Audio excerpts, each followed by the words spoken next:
انجیر اور زیتون کی کہ ہمارے جسم کو غذا چاہیے، تو غذا کا علم دیا ہمارے. آپ سب سے کہتا ہوں طب نبوی پڑھو، یہ زاہد سے بھی کہتا ہوں، آپ سے بھی کہتا ہوں. طب نبوی پر 2 کتابیں ترجمہ ہو چکی ہیں. طب نبوی کا عنوان ہے، اس سے آپ کو بہت رہبری ملے گی، چونکہ آپ کے ہاں غذائی چارٹ اور چیزوں کے اثرات وہ آپ کے ہاں یہ علم نہیں ہے، لیکن میرے نبی نے یہ علم دیا ہے اور آپ نے غذا کا چارٹ دیا ہے. علامہ ذہبی نے جو طب نبوی لکھی ہے اس میں ایک چارٹ ہے کہ کس چیز کو کس کے ساتھ نہیں کھانا چاہیے. مثلا ہمارے نبی جب روٹی کھاتے تھے دودھ نہیں پیتے تھے، جب گوشت کھاتے تھے دودھ نہیں پیتے تھے، جب دودھ پیتے تھے تو گوشت نہیں کھاتے تھے، جب دودھ پیتے تھے تو روٹی نہیں کھاتے تھے، جب دودھ پیتے تھے مچھلی نہیں کھاتے تھے، 2 سالن اکٹھے نہیں کھاتے تھے، 2 سالن کبھی زندگی بھر نہیں کھائے، ہمیشہ مفرد غذا کھائی، سوری زندگی چھنا ہوا آٹا نہیں کھایا. اور ابھی تمہارے ڈاکٹروں نے میرے سامنے ساری بیکری رکھی، جو چھنے کا بھی سردار میدے کا میدا، ان کو تو خود نہیں پتا کیا کھانا ہے کیا نہیں کھانا، تو یہ مریضوں کو کیا بتائیں.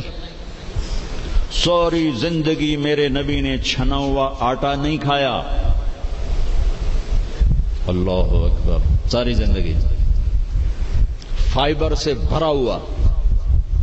تو وہ کسی نے پوچھا، حضرت انس کہہ رہے تھے کہ اللہ کے نبی نے زندگی بھر چھنا ہوا آٹا نہیں کھایا. تو ان کے شاگردوں نے پوچھا تو پھر آٹے کو کیسے صاف کرتے تھے؟ کہ اس کو پیستے تھے، پھر وہ پھونک مارتے تھے، پھونکوں سے جو چھلکے اڑ گئے باقی کو گوندھ کے روٹی بنائی جاتی تھی. تو چلو ہم تو اتنے مضبوط نہیں ہیں کہ ایسی روٹی کھا سکیں، لیکن ہم یہ بیکری تو چھوڑ سکتے ہیں. ہماری جماعت گئی بینن، ایک ساتھی کو ہارٹ اٹیک ہو گیا، ہاسپٹل لے گئے، انہوں نے کہا جی یہاں تو کوئی ہارٹ کا ڈاکٹر ہی کوئی نہیں.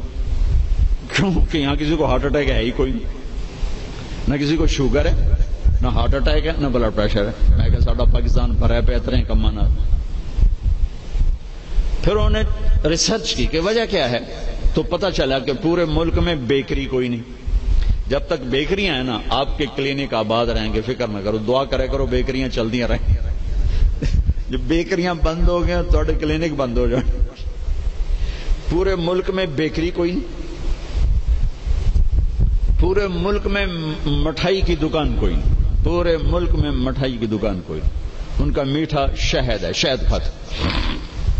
پورے ملک میں بناسپتی گھی کوئی نہیں، یا وہ زیتون کا تیل ہے یا دیسی گھی ہے، بناسپتی آئل کوئی نہیں. سفید چینی کوئی نہیں، سفید چینی کوئی نہیں. سفید چینی تو وائٹ پوائزن کہلاتا ہے. تب اب ڈاکٹروں کو بھی نہیں پتا کہ بھئی کیا کھانا ہے کیا نہیں کھانا. میرے نبی نے زندگی بھر چھنے ہوئے آٹے کی روٹی نہیں کھائی، 2 سالن نہیں جمع کی. حضرت عمر رضی اللہ عنہ کے بیٹے نے دعوت کی، عبداللہ نے، کھانے کی. عمر تشریف لائے، پہلا لقمہ لیا چھوڑ دیا. کہا بیٹا میں نہیں کھاتا. کہا باجی کیا ہوا؟ کہا یہ 2 سالن ہے. کہا کیسے؟ ایک ہی تو ہے، گوشت بنایا، کہنے اس میں گھی ڈالا ہوا ہے. یہ الگ سالن ہے، گوشت الگ سالن ہے. اور اللہ کے نبی 2 سالن کبھی نہیں کھاتے تھے. اور اب یہ جو بوفوں میں آپ لوگ میں ڈاکٹروں کے تباہی پھر تو ایک پلیٹ ایسے لگتی جیسے اونٹ کا کوہان ہوتا، اتھے گئی ہوندی. اب یہاں سیمن اب بیچاری کیا کرے اور ہاضم اللہ کیا کرے. عبداللہ بن عمر کے پاس ایک حکیم آیا، کہا حضرت یہ آپ کی خدمت میں جوارش. کہا بھئی یہ کس لیے؟ کہا جی یہ ہاضمے دار ہے.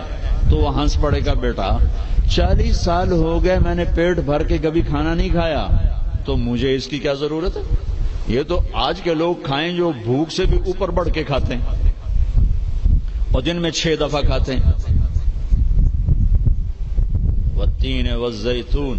ایک اور حدیث یاد آ گئی، ما ملأ آدمی وعاء شرا من بطنه سب سے بدترین برتن جسے انسان بھرتا ہے